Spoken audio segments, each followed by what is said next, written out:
ये कैसा भ्रम हो रहा है मुझे?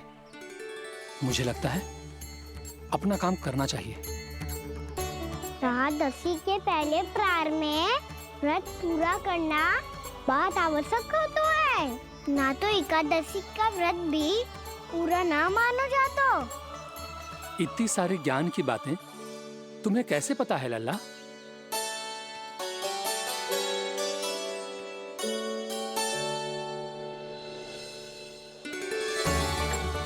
जैसे एकादशी की कथा होती है, वैसे द्वादशी की महिमा भी एक बहुत महत्वपूर्ण कथा है।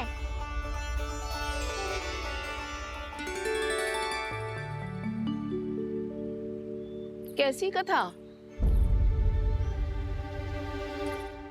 बिल्कुल सही समय पे आई हो आप, क्योंकि आपको ये कथा आपको अवश्य सुननी चाहिए।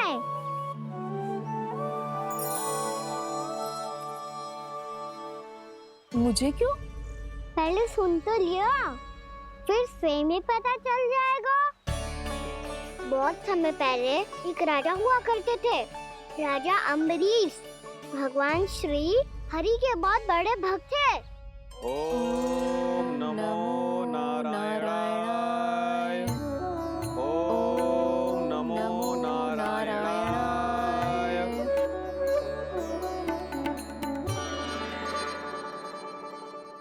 नेक पुण्य के काम करते थे वो। अपनी पत्नी के साथ हरि का नाम जपते रहते थे। उन्होंने 12 माह एकादशी का व्रत करो निर्जल पास किया, और जब उनकी 12वीं एकादशी का व्रत द्वादशी के दिन तोड़ने का समय हुआ, तभी महर्षि दुर्वासा अपनी 100 शिष्यों के साथ उनके महल में पधारे।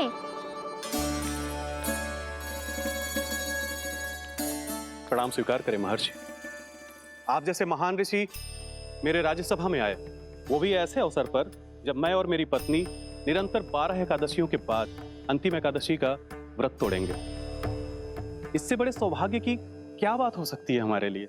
आज आपके साथ साथ मेरा और मेरे शिष्यों का एकादशी व्रत भी पूरा होगा। संभव है प्रभु की इच्छा यही हो कि हम सब अपना व्रत एक साथ तोड़ें। ये तो अत्यधिक प्रसन्नता की बात है महर्षि। तो फिर ठीक है, हम सब यात्रा से थके हैं। व्रत तोड़ने से पहले हम स्नान करना चाहते हैं। जैसी आपकी इच्छा महर्षि। जब तक आप लोग लौटेंगे तब तक आपके सारे प्रबंध यहाँ हो चुके होंगे।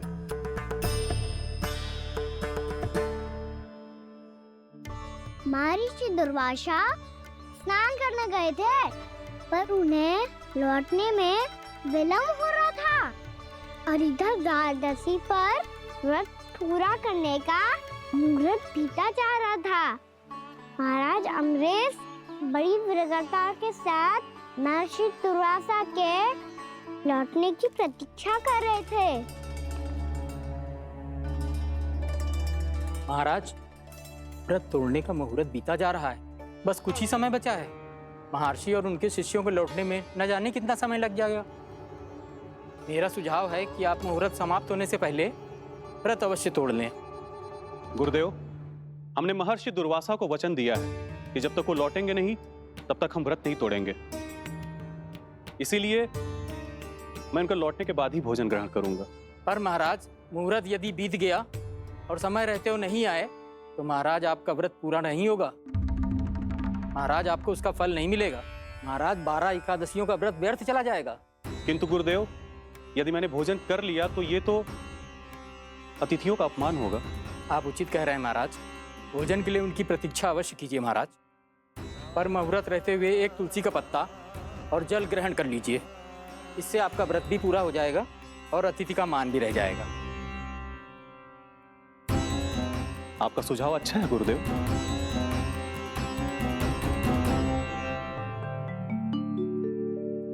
जैसे ही महाराज ने तुलसी का पत्ता खाया, वैसे ही महर्षि दुर्वासा लौट आए। महाराज,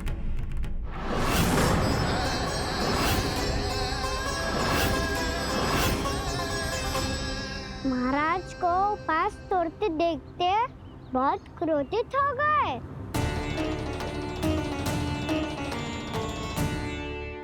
बहुत बड़े भक्त हैं आप, परंतु आप ये नहीं जानते अपने अतिथियों के साथ कैसा व्यवहार करना चाहिए।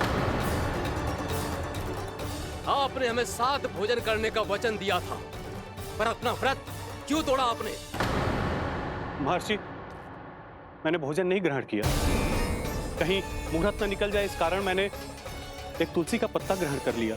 56 भोग खाया हो या एक पत्ता, अपना व्रत तोड़कर अतिथियों का अपमान किया है, मेरा अपमान किया है। अब आपको दंड भोगना होगा ताकि आप सीख पाएं कि अतिथियों के साथ कैसा व्यवहार होना चाहिए। महर्षि, महर्षि, आप जो भी दंड मुझे देंगे मुझे स्वीकार है, किंतु आप क्रोधित मत होइए। क्रोध का कारण आपने दिया है महाराज। एक महर्षि का अपमान करके राक्षसी प्रवृत्ति का परिचय दिया है आपने, इसीलिए अब एक राक्षसी आपको दंड देगी।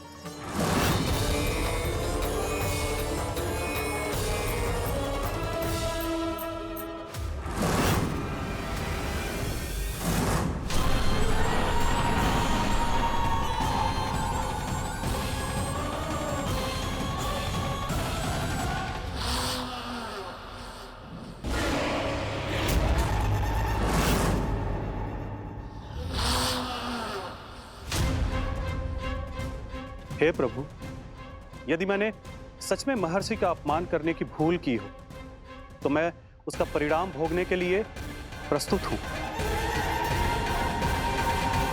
ओम नमो नारायणाय, ओम नमो नारायणाय नमः। महर्षि दुर्वासा को यह आभास ही नहीं था कि महाराज अम्बरीश ने उनका अपमान नहीं किया था।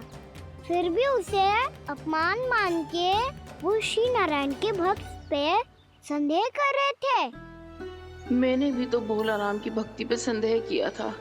हे नारायण, ये क्या पाप हो गया मुझसे? संदेह किसी अपमान से कम ना हो तो, और भगवान सब सह सकते हैं, पर उनके प्रिय भक्तों का अपमान सहन ना कर सकते, इसीलिए उन्होंने अस्थिचेप करने का निर्णय लिया।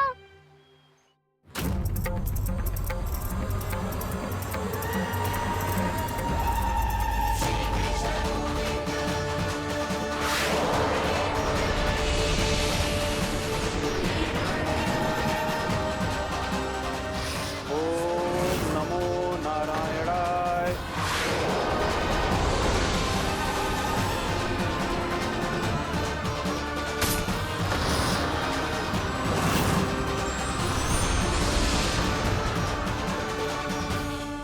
और फिर भगवान का वो सुदर्शन चक्र महर्षि दुर्वासा के पीछे पड़ गया। ये चक्र तो मेरी ओर बढ़ रहा है। ओम नमो नारायणाय। ये कैसे संभव हो सकता है? कोई रोको इसे, कोई रोको इसे।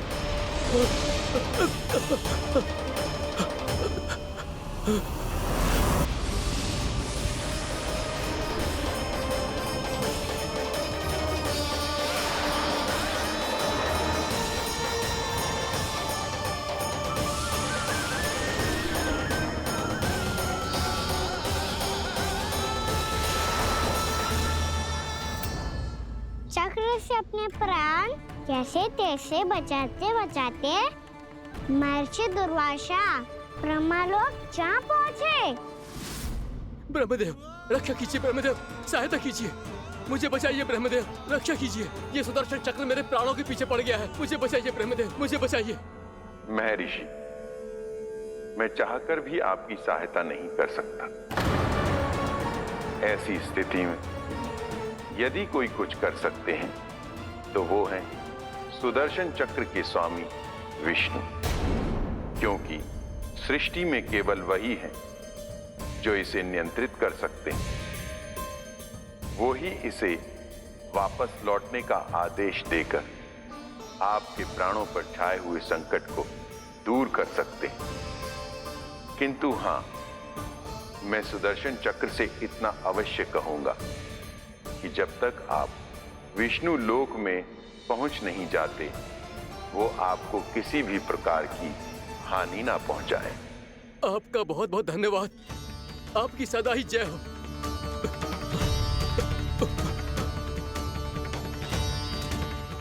फिर क्या था? भागते भागते महर्षि दुर्वासा सीधे भगवान श्री हरि के शरण में बैकुंठ पहुंच गए। त्राहिमाम प्रभु, त्राहिमाम, मुझे बचाइए, मेरी सहायता कीजिए प्रभु, मेरी सहायता कीजिए। मैं आपके इस चक्र और ऊर्जा से नहीं भाग सकता प्रभु। कृपया करके अपने सुदर्शन को रोकिए, इसे वापस लीजिए प्रभु। यह असंभव है महर्षि। एक बार सुदर्शन चक्र मेरे हाथों से छूट जाए तो अपना उद्देश्य पूरा किए बिना, मेरे भक्तों की रक्षा किए बिना वापस नहीं लौटता।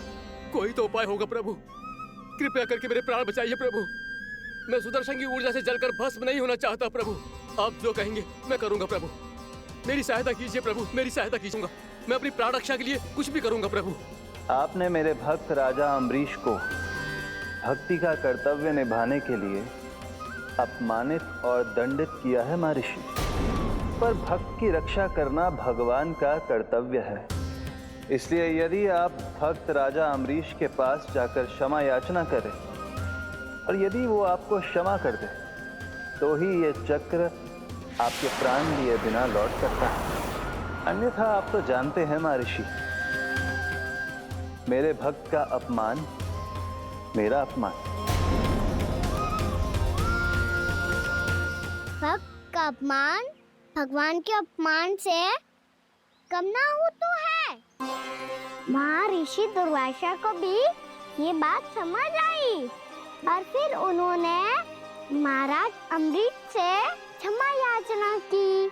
महाराज, महाराज, महाराज, महाराज, महाराज, मुझे क्षमा करें महाराज, मुझसे बहुत बड़ी भूल हो गई महाराज, मुझसे बहुत बड़ी भूल हो गई महाराज। महर्षि, आप हमारे चरण छुए ये उचित नहीं।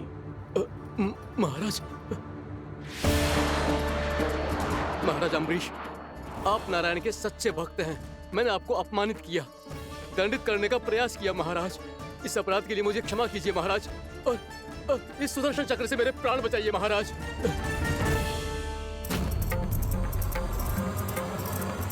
हे महान सुदर्शन, यदि महर्षि के लिए मेरे हृदय में अभी भी वही सम्मान और प्रेम हो जो इनके प्रथम आगमन पे था, तो कृपया आप अपने धाम वापस लौट जाइए।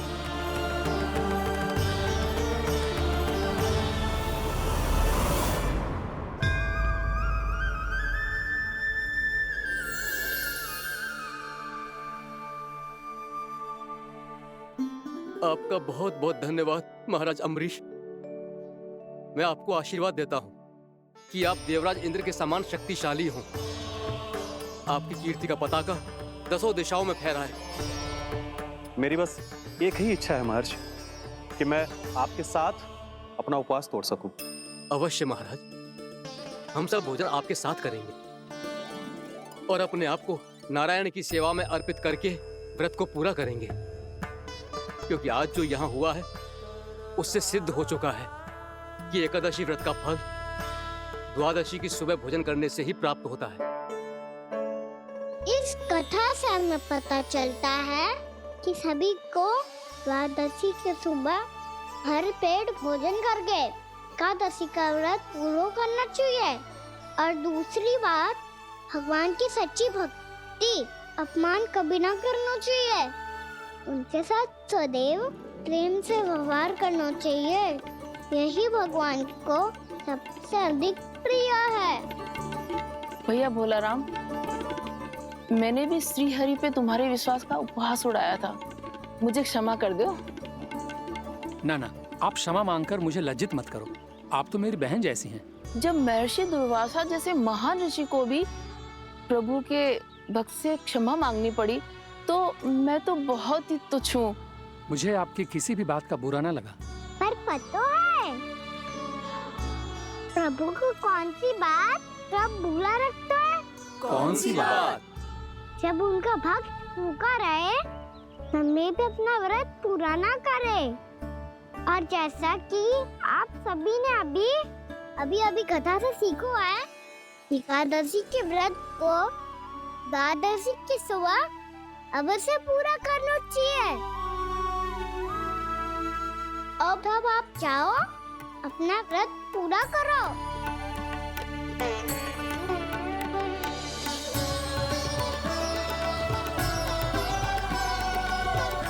मैं आपके लिए जल लेके आती हूँ।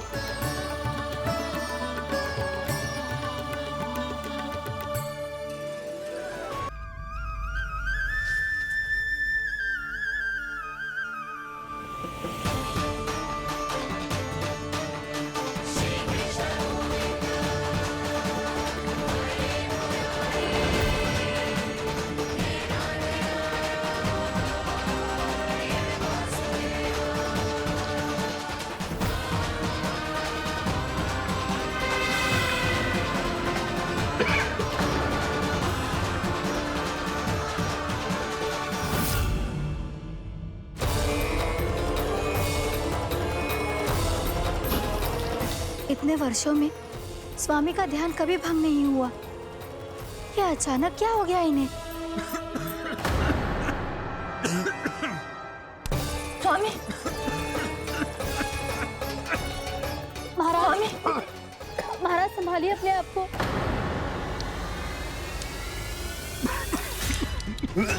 दरबार में वचन दे चुकी हूँ कि सबके समक्ष इन्हें लेके आओगी, किंतु इस स्थिति में ये होगा कैसे?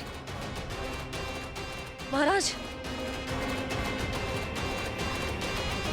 कान्हा, कान्हा,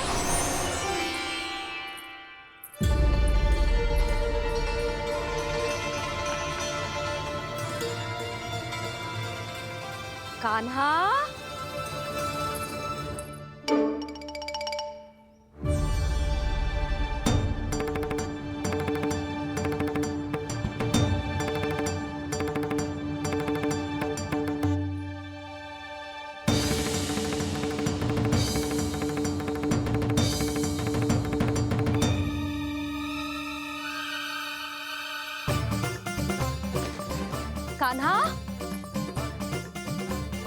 कान्हा, कान्हा, कान्हा, कान्हा, कान्हा,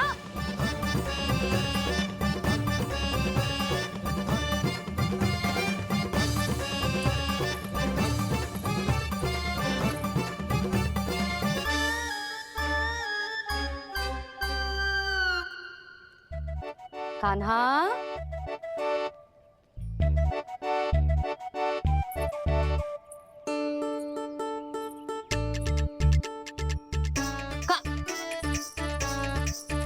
कान्हा रुक जा, रुक कहीं ना।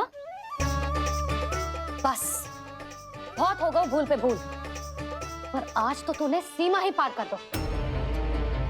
पहले मैया को फूल देके प्रसन्न कर तो है, और फिर ऐसी सतानी। आज तक तूने केवल मैया का प्रेम देखो है कान्हा, पर आज तू क्रोध देखेगा।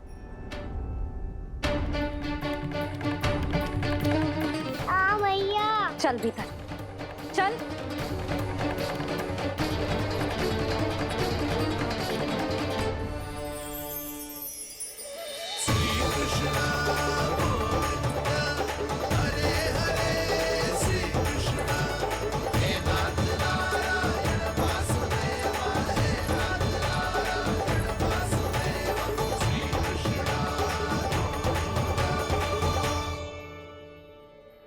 वाह, क्या सखा है मेरे, मुझे अकेला छोड़ के चले गए सबके सब।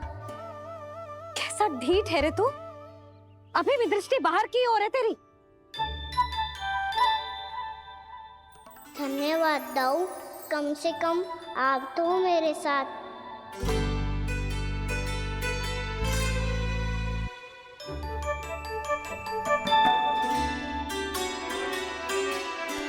बहुत पंख लग गए ना पाँव में। चुपचाप बैठ और कान खोलकर मेरी बात सुन।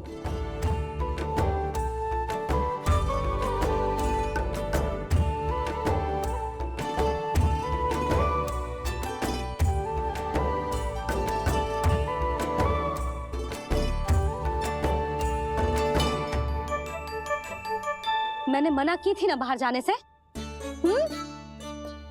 आज्ञा का पालन करना आता है कि ना? पर मैया आज्ञा पालन क्या होता है? जे इतनी सी बात भी मैं समझाऊं तुझे? कान्हा, आज्ञा का अर्थ है जो बड़े कहे और पालन यानी मानना। किंतु जे बात तो इसके समझ में आती ही ना है ना जिज्जी। इसका मन तो बस शैतानी में लगता है। पर मैया चुप चुप लल्ला, कुछ मत बोलियो और चुपचाप यहाँ बैठा रहे। जी देख, दशा देख अपनी। जी हाथ में मिट्टी लगो, मिट्टी खा रहा था। क्या कहेंगे सब कि जसोदा अपने लल्ला को खाने को ना देती है।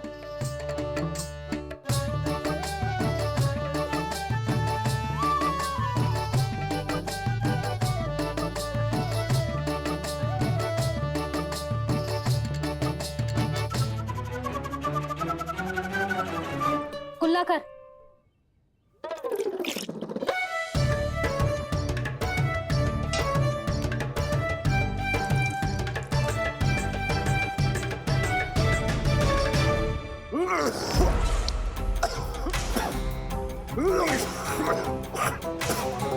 महाराज, महाराज ये क्या हो रहा है आपको? संभालिए।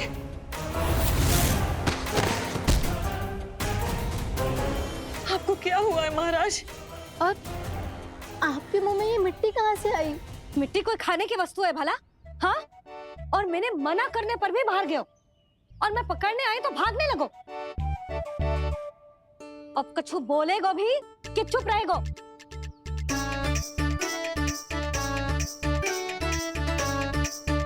आप भी कछु बोलोगे इसको कि केवल मैं ही बुरी बनूं?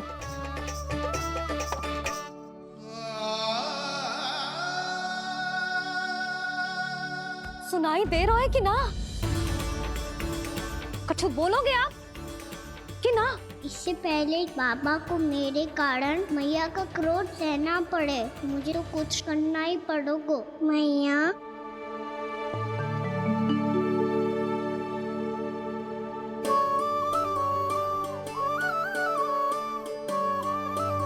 वैसे तो मुझे चुपचाप बैठ के आज्ञा पालन करना है, पर आप आज्ञा दे तो मैं आपसे क्षमा याचना कर लूं। वाह, पहले भूल पे भूल और फिर जे क्षमा याचना, इसकी कोई आवश्यकता ना है।